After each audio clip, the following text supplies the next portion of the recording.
राधे राधे राधे राधे। दोस्तों, आज जो वीडियो डाल रहा हूँ उसका शीर्षक है कि कर्म फल कई गुना होकर मिलता है, चाहे वो शुभ हो या अशुभ हो। जो आपने कुकृत्य किए हैं या सुकृत्य किए हैं उसका कई गुना होके आपको मिलेगा, इसमें कोई संदेह नहीं। अवश्य में वो भोक्तव्यम कृत कर्म शुभाशुभम। शुभ अशुभ जो भी आप कर्म करते हो उसका कई गुना होके आपको प्राप्त होगा। ये तो रहा कहानी का शीर्षक, कर्म फल। अब कथा पे आते हैं।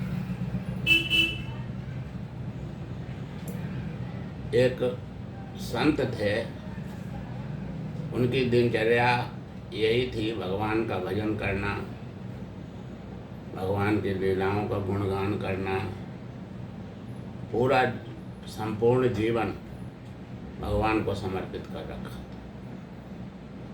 बस एक टाइम भोजन के लिए निकलते थे तो भोजन सामग्री मिल जाए या पका पकाया भोजन मिल जाए उसी में संतोष करते थे। इससे ज़्यादा धन आदि की कोई लालसा संत के मन में नहीं थी। अगर उन्हें कहीं तीर्थ यात्रा या किसी मंदिर के दर्शन करना हो तो पैदल ही चले जाते थे और वहीं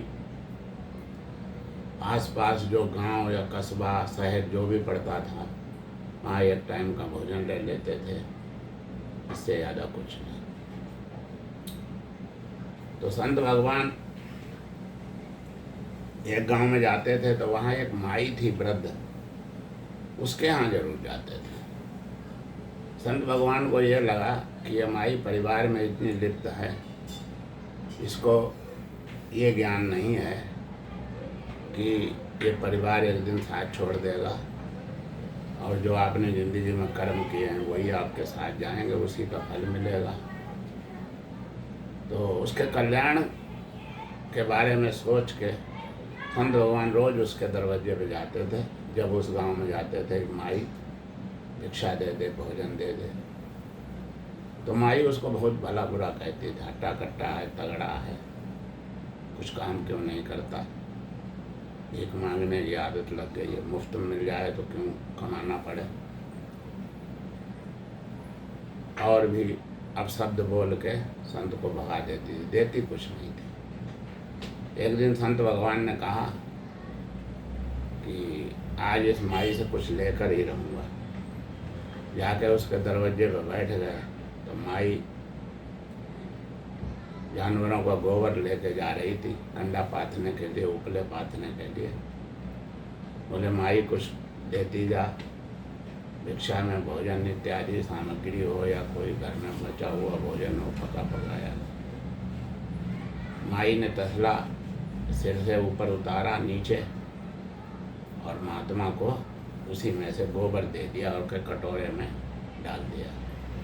बोले लो ये भोजन पा लो, और अब शब्द निकालती हुई चली गई। संत भगवान को उस दिन कहीं भी कोई भोजन सामग्री वगैरह नहीं मिली तो उन्होंने भगवान को धन्यवाद दिया कि हे प्रभु, जैसा मिला अब मैं इसी को पाऊंगा, आगे आपकी इच्छा। भगवान तो भक्त वत्सल हैं, उन्होंने संत भगवान को उस गोबर को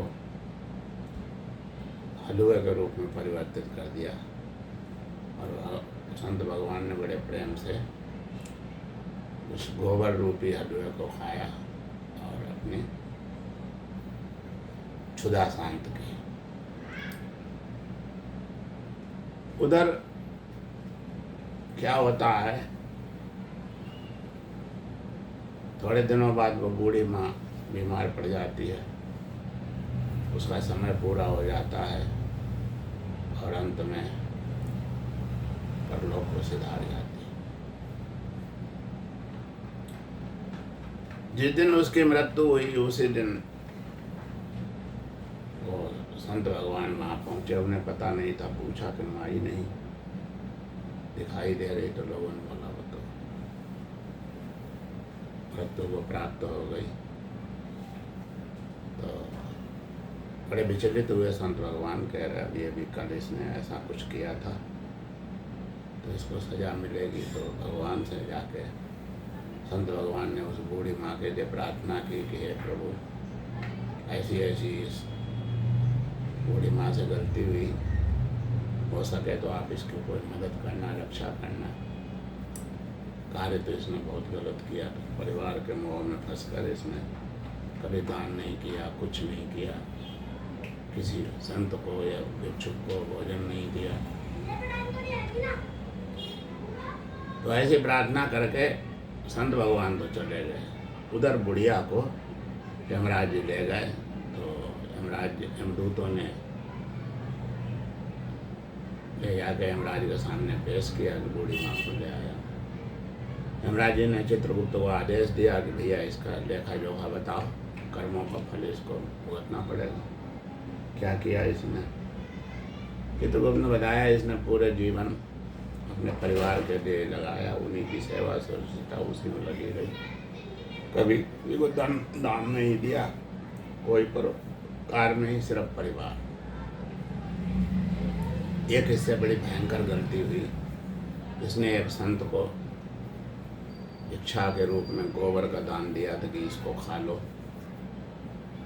संत भगवान ने वो गोबर खा भी लिया, तो उसका इसको प्रायश्चित करना पड़ेगा।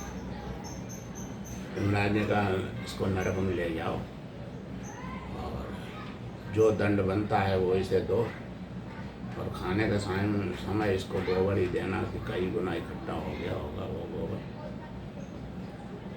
कई गुना बढ़ के मिलता है, चाहे अच्छा करो चाहे बुरा करो।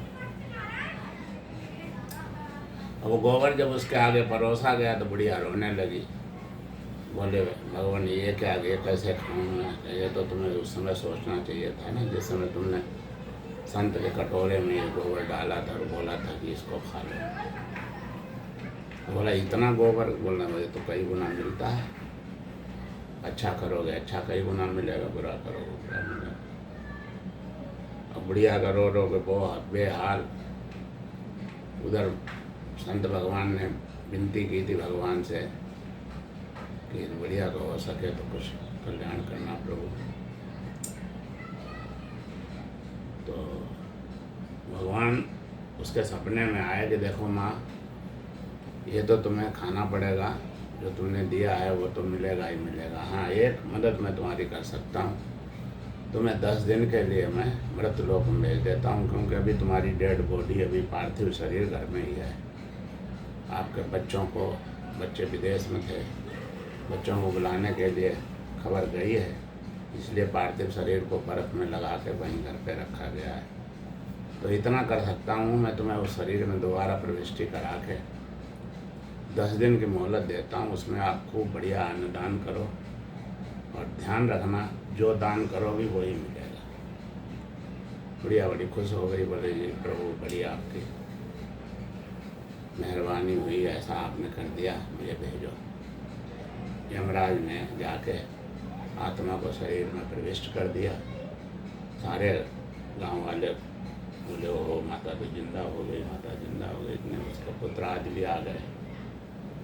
अब बुढ़िया मोह जाल में फंस के भूल गई कि हम क्या वादा करके आए थे कि हम वहाँ दान करेंगे और अन्नदान करेंगे, तो इससे हमें भोजन की प्राप्ति होगी, वो भूल गई और अपने बेटों में नाती पोतों में उलझ गई। जब 10 दिन पूरे हुए, सिर्फ 2-3 घंटे बचे, तो भगवान ने फिर उसे सपने में दर्शन दिए कि माँ जिस काम के लिए भेजा तो वो तो तूने किया नहीं, अब कैसे करेगी? फिर रोएगी, वहाँ जाके गोबर आएगा सामने। तो भूल गई कि किस लिए आई थी। तब वो बड़े अन्य बिन्ने करने लगी कि हे भगवान कोई ऐसा बताओ जो 2-3 घंटे में क्या हो सकता है, कितना दान कर लूँगी, कोई ऐसा उपाय बताओ जिससे मेरी मुक्ति हो सके और गोबर से छुटकारा मिले। भगवान ने कहा तू सवेरे उठते ही अपने बच्चों को बोलना कि मैं शादी करूँगी, तुम लोग विदेश में हो, मेरा कोई सहारा नहीं, मेरी किसी भी बुजुर्ग से शादी कर दो। बोली इससे क्या होगा, करो तो सही, बाकी तो हम संभाल लेंगे। अब यहाँ पर एक सोचने वाली बात है कि बढ़िया एक आए हिसाब से एक बुजुर्ग में तैयार हो गया, उसने शादी कर ली। सोचने वाली बात यह है कि आपने संसार में संत महात्मा भी कहते हैं कि दूसरे की बुराई मत करो, जो कर रहा है वो अपना खुद भरेगा, आप उसकी बुराई से बचो। लेकिन इंसान नहीं मानता। जहाँ 4 लोग बैठेंगे तो बुराई जरूर किसी न किसी की करेंगे। तो उस बुराई से क्या होता है कि उसके तो पाप कटते हैं और आपके ऊपर पाप चढ़ते हैं, ये निश्चित है।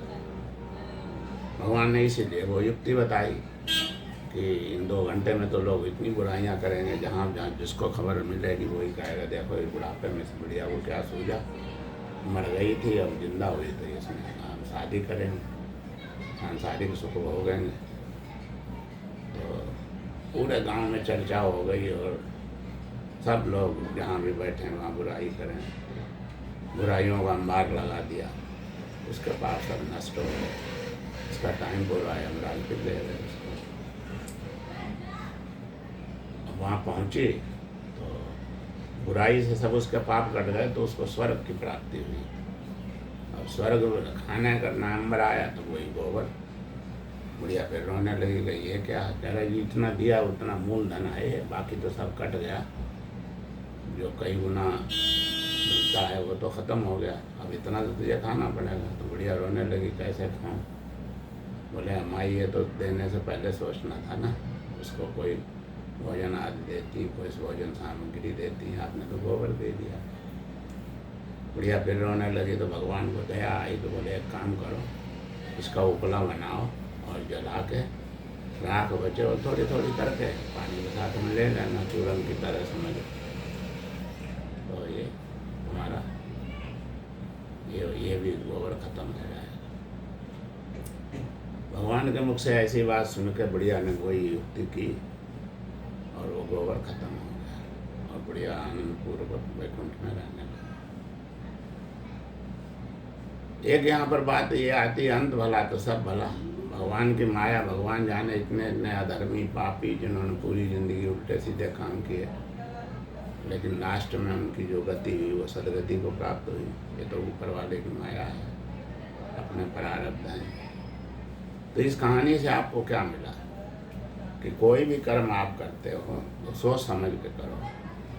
जो भी बुरे या भले कर्म करोगे उसका कई गुना आके आपको जरूर मिलेगा, अवश्य में भोक्तव्य, हमें पक्का भोगना पड़ेगा।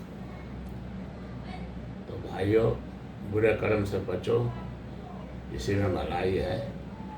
अच्छे कर्म करो। अगर किसी असहाय की मदद नहीं कर सकते हो तो उसकी बुराई भी मत करो, उसको भला बुरा भी मत बोलो। ऐसा कोई कार्य मत करो जिससे आपको भुगतना पड़े। कर्म का फल पक्का मिलता है। तो ये कहानी थी, आपको कैसी लगी ज़रूर बताएं, शेयर करें, सब्सक्राइब करें, कमेंट करें और पसंद आए तो लाइक ज़रूर करें। राधे राधे राधे राधे राधे।